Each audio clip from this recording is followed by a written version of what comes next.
Welcome back to Assassin's Creed Valhalla. I have been getting a ton of questions on where to spend skill points and where those skills are available in the skill tree. So today I'm going to be going over my 5 abilities that I think everybody that's playing Assassin's Creed Valhalla should get regardless of playstyle, because all of these abilities I think will complement almost all playstyles in the game really well and add a lot to the combat or increase your survivability or even allow you to have really fun and interesting ways to cheese the game when combined with some really interesting abilities that you'll unlock throughout the game.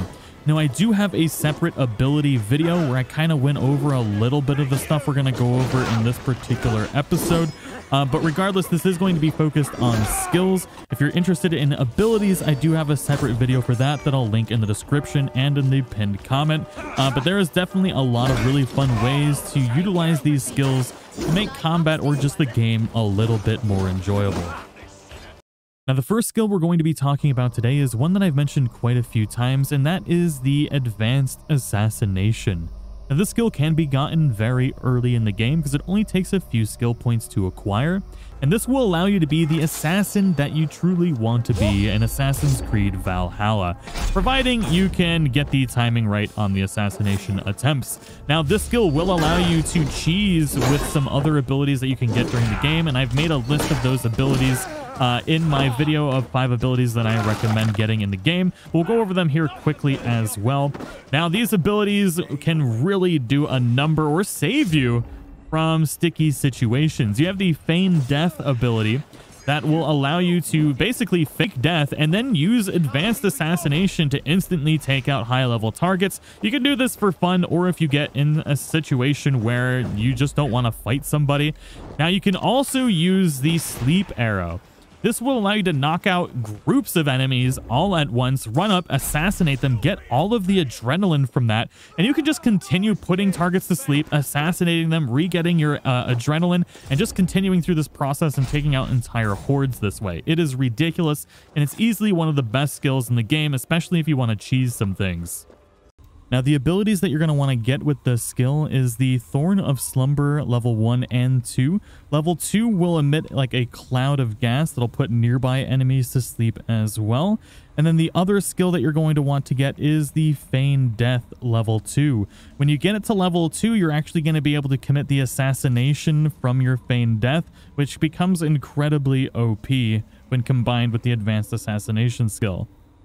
Now, the next ability is another one that can be gotten very early in the game, and that is Brush with Death.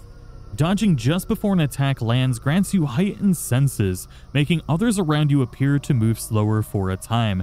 This ability can come in clutch and quite frankly is just amazing to have at all times. If you run into a horde, obviously you're just going to be dodging attacks left and right. They're going to be slowing down. You're going to be able to get behind people with shields and just decimate them. If you're fighting higher level targets, it can come in clutch for saving you. Or if you're just fighting some of the bosses in the game, it's going to make them extremely easy. So especially if you're playing on very hard difficulty, it's definitely going to be a skill that you want in your arsenal. Now, there's also a secondary skill that might go well with this, or you can choose one or the other, and that is Last Chance Healing. It has the same effect, but when you get hit into a critical status, which means otherwise you would be dead, it's going to give you a chance to slow down time and then heal yourself, which is just amazing to have, quite frankly. If you got the extra skill points, you might as well grab it. Now, the third ability on this list will definitely take a few more skill points to invest into. You're going to have to go deep into the Bear Tree for this. You can get it from tearing off of the Raven's Tree as well, and that is everyone's favorite heavy dual wield. If you do want to dual wield heavy weapons at any point in time, or even a heavy weapon and a light weapon, or 2 shields, you're going to want this skill. And there is one just absolutely OP build that you can do with dual spears that is just compares to no other thing that you can use in the game, and it is just stupidly overpowered.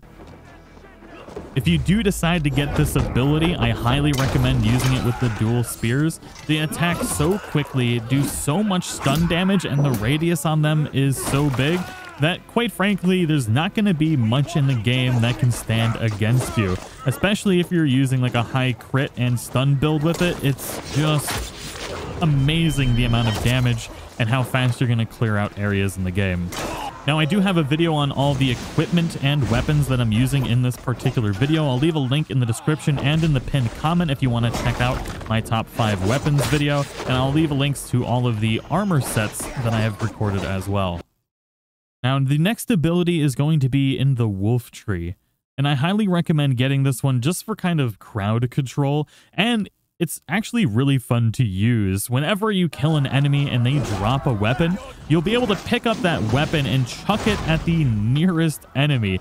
This can stun enemies to the ground and then you can stomp their faces in, or it will allow you to interrupt attacks from other enemies that might be behind you or around you. Quite frankly, it's just a really nice utility skill and makes combat just a little bit more fun because you're doing your own combos, then you're killing somebody, then you're picking up that person's weapon and chucking it at another opponent, which might kill them or just allow you to get the killing blow on them. And it just makes combat, in my opinion, a little bit more fun.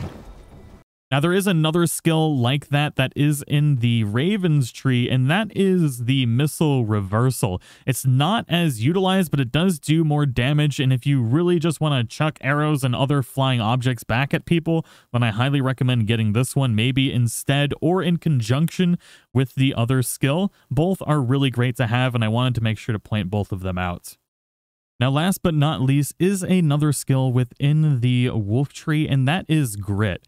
If you're already going for Battleground Bolt, it's only a couple skill points away from that one, and this will allow you to regain the red portion of your health bar when landing successful melee hits on enemies.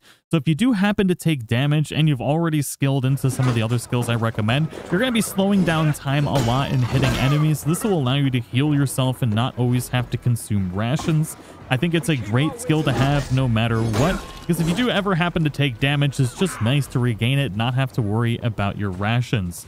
So definitely make sure to pick up Grit, and it just ties in really well with all the other skills we've already recommended today. Now, that does conclude today's episode. I do hope you all enjoyed it. Now, if there are any skills that you feel should have gone in this list, feel free to put them in the comments below, because sharing is caring, and we definitely want to make sure that everybody is getting the best skills in the game, the best advice that they can possibly get. Now, there are definitely some honorable mentions, and I'll go over a couple of the skills I think you might want to add and probably don't need to ever get as well. I have had a lot of people mention getting the skill that allows you to fall from heights without taking damage, and that is Breakfall. I don't know why I can't get on top of it right now. That's really weird. It won't let me stay on it. Ivor automatically performs a roll when landing from dangerous height, reducing the amount of damage taken. I don't recommend speccing into this because if you just double click the R2 button when jumping from a height, you can actually avoid all fall damage, so that skill is completely useless. We'll see if we can do it here. Just hit the button or double tap R2 when jumping, and you won't have to have that skill at all. Now, if you are already getting Advanced Assassination, you might as well also get Chain Assassination. I don't use it that often, but if you are one of those super sneaky spoopy types, having Chain Assassination might come in handy as well. There's obviously a couple other decent ones around here too, like Last Chance Healing, which we recommended. There is Sprint Attack, which comes in handy every once in a while. But really, there's a lot of good skills in here, and eventually you're going to max everything out anyways. But I do hope everybody enjoyed today's episode. Thank you so much for watching. I'll see you all in the next one.